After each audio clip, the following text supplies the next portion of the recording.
Peter Sefton course has been really enjoyable, fantastic learning experience. I've learned things that you know, from master craftsmen who I've heard a lot of things about, so it's excellent to have the chance to learn directly from him. I did a year of training and doing finishing work, but what I really wanted to do was actual hands-on crafting and making furniture by hand. So I saw Peter Sefton's course on the internet and I thought, well, that would be the best thing to do. One of the aspects that I found really useful was working with Sean Feeney. His design input was really helpful for me, and his style of teaching was excellent. I've got a walnut desk with a walnut crotch veneer on the top. When I went to Monday Veneers, I saw that veneer and I thought that's got to go on the top of my piece. It just stood out to me as being stunning. It's a mixture of traditional and contemporary design. I wanted to make it very seamless and smooth. I've got a false front as the middle drawer and 2 drawers with angled dovetails. I took inspiration from a cabriole leg, but I put my own twist on it and experimented with different techniques and styles.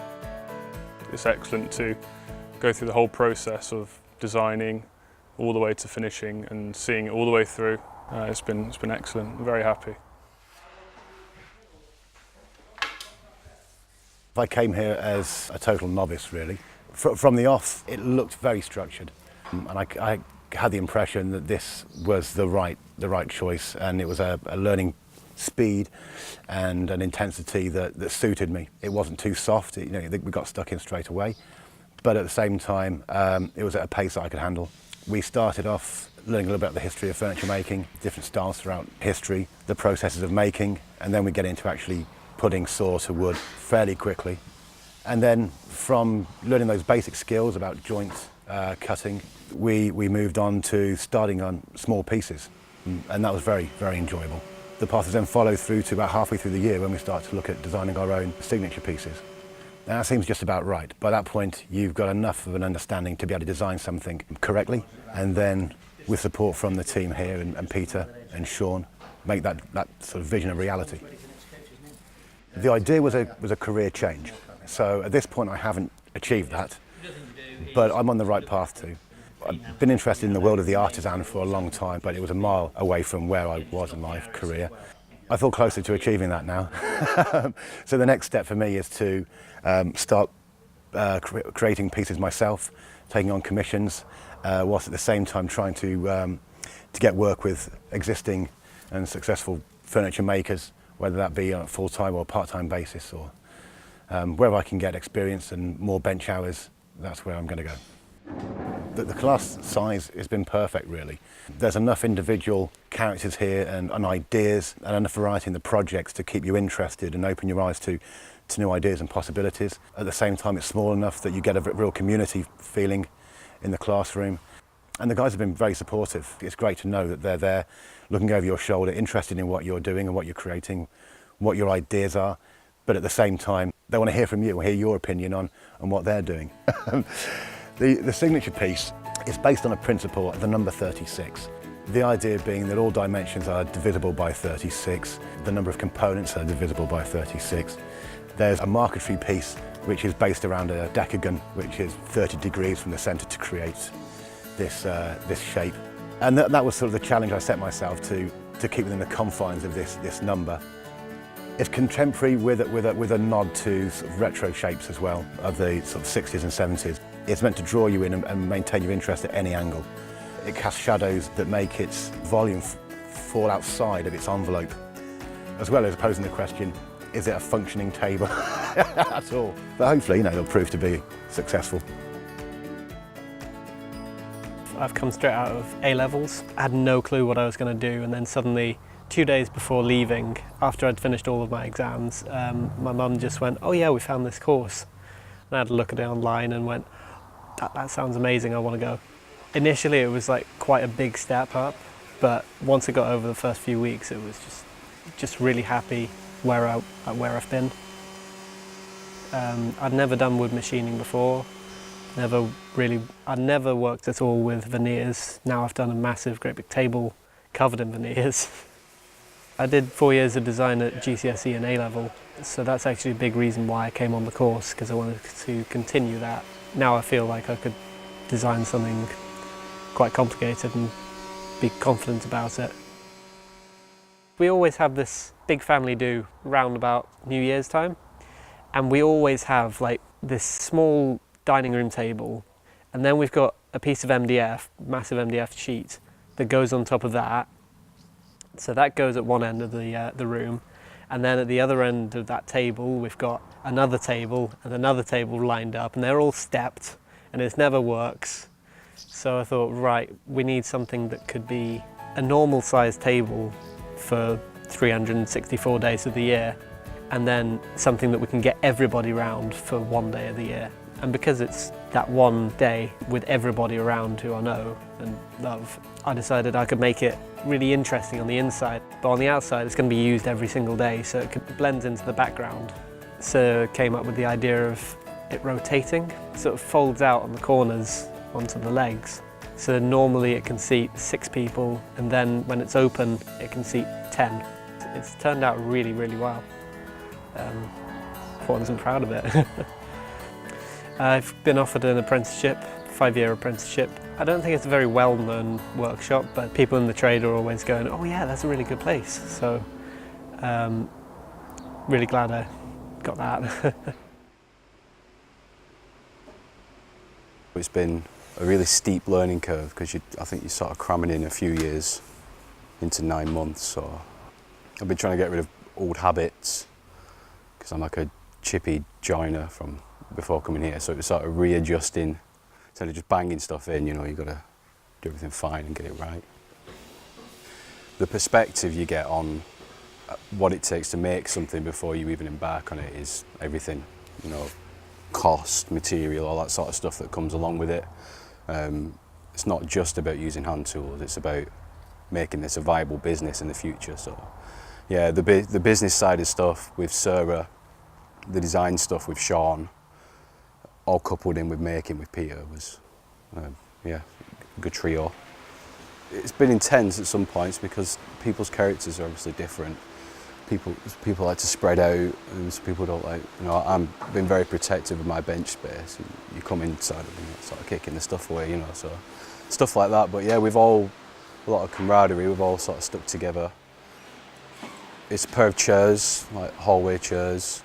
The idea behind the design was sort of splitting a horned animal in half.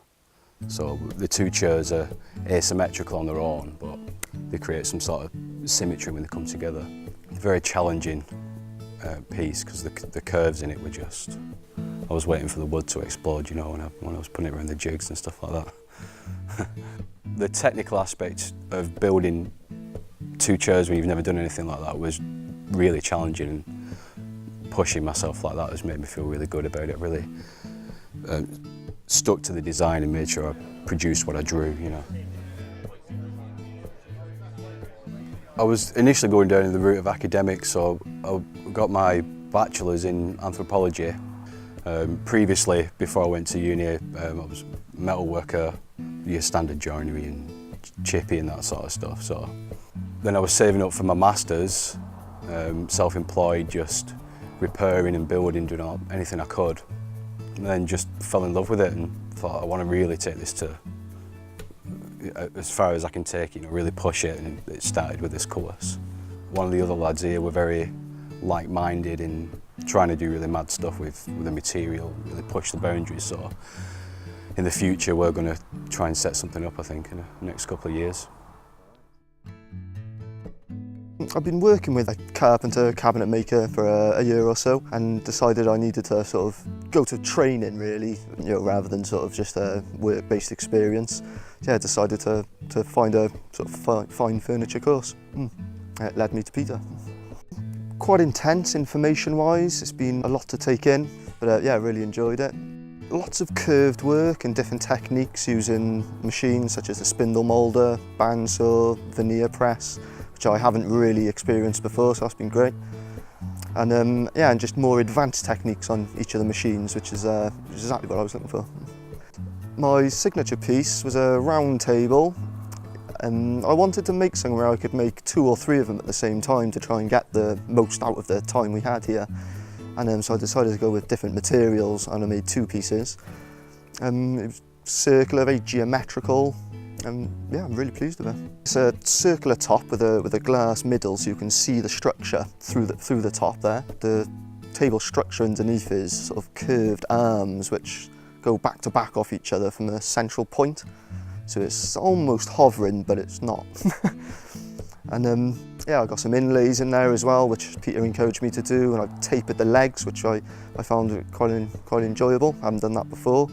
And yeah, the wood I picked, which was Purple Heart, was very challenging. It's extremely oily, extremely dense, very heavy.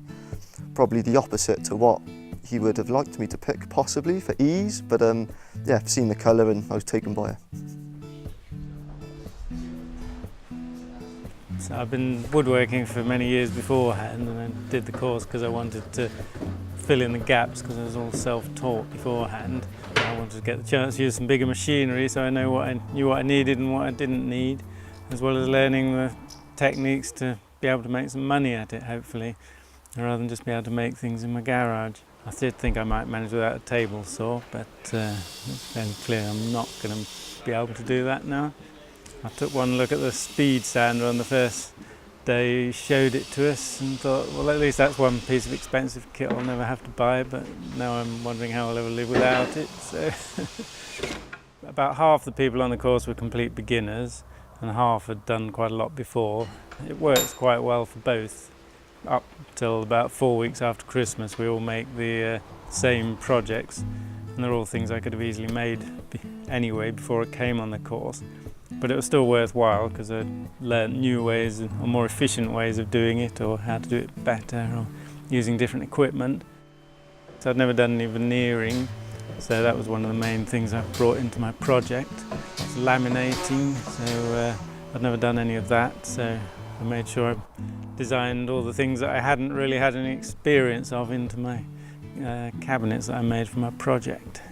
They were originally designed to go in our bedroom at home. It was initially conceived to make the best use of the space, and then I realised that that allows you to put a much more ingenious type of drawer in than your standard pull drawers.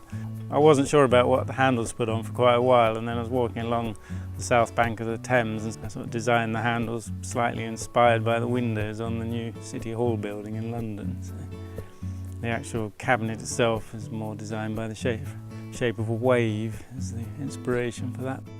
Well, the next plan would be to hopefully get some commissions from people. I haven't quite worked out which comes first between getting the customers and getting a decent workshop. So